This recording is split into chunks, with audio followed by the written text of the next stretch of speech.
हक है सरकार को कि सड़क पर चलने नहीं देंगे, दिल्ली में घुसने नहीं देंगे? दिल्ली क्या किसी के बाप की है? दिल्ली क्या किसानों की नहीं है? क्या आम जनता की दिल्ली नहीं है? आंदोलन का 144 धारा फॉलो करके आंदोलन होगा कि डिसिप्लिन में आइए, लाइन में लग जाइए और दिल्ली में जाइए? ये मांग नहीं है, ये तो वादा पूरा करो आंदोलन है। एमएसपी की 37-33 बैठकें हो गई, उस बैठक के बारे में देश को कुछ पता नहीं है। अब भी कह रहे हैं कि टाइम चाहिए, तो आपको क्या 5 साल के लिए चुनने के बजाय क्या आपको 50 साल के लिए चुना जाएगा? आप 3 साल में अब तक कोई परिणाम नहीं निकाल सके और अब कहते हैं कि फिर अगली बार चुन के आएंगे। अगली बार चुन के ही नहीं आओगे तुम, रात में आंसू बम गिराएंगे आप। ये इजराइल और हमास की लड़ाई बना दिया है क्या आपने? देशद्रोही वो लोग हैं जो आसमान से बम गिरा रहे हैं। ये अलोकतांत्रिक सरकार है, ये जनता विरोधी सरकार है और इसका जवाब जनता देगी। जो भी आंदोलन होता है उसमें एक शक्ति होती है और वो शक्ति जनता की ताकत होती है।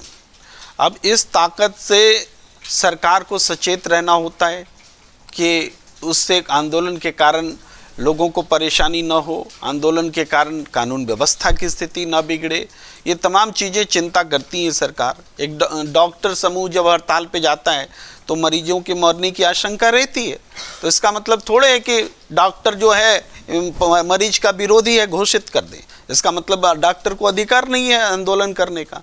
आंदोलन होगा, डॉक्टर अगर आंदोलन पे जाएंगे तो मरीज की मौत होगी, लेकिन इसकी जिम्मेदारी चुनी हुई सरकार की होती है कि वो मरीज की मौत ना हो और डॉक्टर को आंदोलन पे रोके, क्योंकि जनता ने सरकार को चुना है, डॉक्टरों को नहीं चुना है। जनता, ये मूल बात को समझना पड़ेगा। अब है कि आंदोलनकारी का जो पेंट किया जा रहा है कि ऐसे हैं वैसे हैं। देखिए, सबसे पहले सड़क को जाम किसने किया? भाई सड़क जाम तो किसानों ने नहीं लगाया। सड़क जाम कीले ठोकी गई, बड़ी बड़ी सीमेंट की चीजें बनाई गई, गिट्टी भरे गए, क्या नहीं किया गया? ऐसा तो दुनिया में कहीं नहीं हुआ भाई, दुनिया में कहीं नहीं हुआ। लेकिन ये चीजें हुई, जाम लगाया, सड़क जाम सरकार ने लगाया। सरकार को क्या हक है सड़क जाम लगाने का? भाई पंजाब हरियाणा हाईकोर्ट पूछ रहा है, हक क्या है सरकार को कि सड़क पर जाम लगाए? तो गलत की शुरुआत सरकार ने कर दी।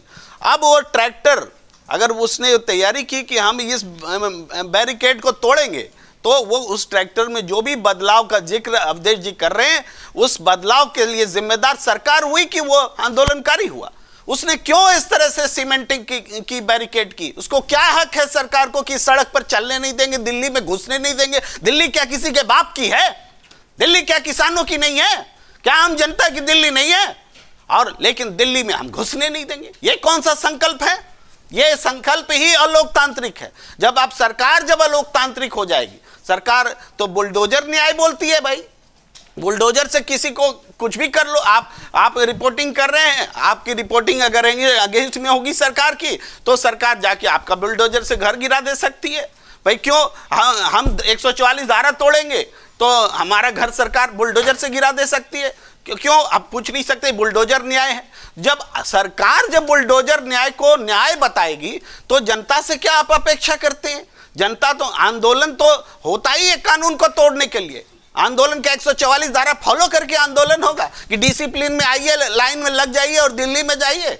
आंदोलन होता है सरकार को झुकाने के लिए, दबाने के लिए, बात करने के लिए, सहमति पर पहुंचने के लिए।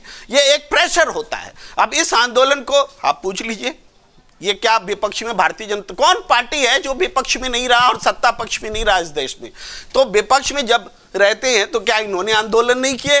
क्या किसी पार्टी ने आंदोलन नहीं किए? क्या कोई कह सकता है कि किसी पार्टी के आंदोलन में कभी कोई हिंसा ही नहीं हुई? हिंसा भी हुई है और हिंसा को बर्दाश्त भी किया गया है। यहाँ तक कि जेलों में भेज दिए जाते हैं, बहुत सारे मुकदमे दर्ज किए जाते हैं, सारे मुकदमे वापस लेते हैं, इसके बावजूद कि उसका नेचर क्राइम वाला होता है आंदोलन के दौरान। क्यों? क्योंकि फाइनली हम समाज में एक व्यवस्था चाहते हैं। ये आंदोलन हो क्यों रहा है?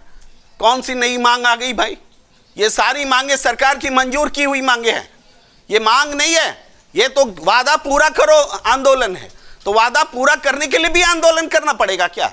जो आपने कमिट कर दिया कि हम कानून वापस लेते हैं, काला कानून वापस लेते हैं, और उसके बाद में कहा कि अब एमएसपी बनाते हैं। एमएसपी की 37-33 बैठकें हो गई, उस बैठक के बारे में देश को कुछ पता नहीं है। अब भी कह रहे हैं कि टाइम चाहिए और आंदोलन चाहिए। तो आपको क्या 5 साल के लिए चुनने के बजाय क्या आपको 50 साल के लिए चुना जाएगा? जनता 5 साल आपको चुन के देती है, आप 3 साल में अब तक कोई परिणाम नहीं निकाल सके, और अब कहते हैं कि फिर अगली बार चुन के आएंगे। अगली बार चुन के ही नहीं आओगे तुम, तो इसी कार्यकाल में आपको सॉल्यूशन देना पड़ेगा। इसीलिए जनता सड़क पर है, और आंदोलन को दोष देना, आप कह रहे हैं कि आंदोलनकारी ऐसे है वैसे। इधर वार्ता चल रही है तो रात में आंसू बम गिराने का क्या मतलब है? रात में आंसू बम गिराएंगे आप? ये इजराइल और हमास की लड़ाई बना दिया है क्या आपने? और ये जो हालात बना दिया, और उसके बाद अगर कोई बेचैनी में कोई प्रतिक्रिया करेगा तो उसको देशद्रोही कहोगे? देशद्रोही वो लोग हैं जो जनता पर, अपनी जनता पर आसमान से बम गिरा रहे हैं। ये अलोकतांत्रिक सरकार है, ये जनता विरोधी सरकार है, और इसका जवाब जनता देगी।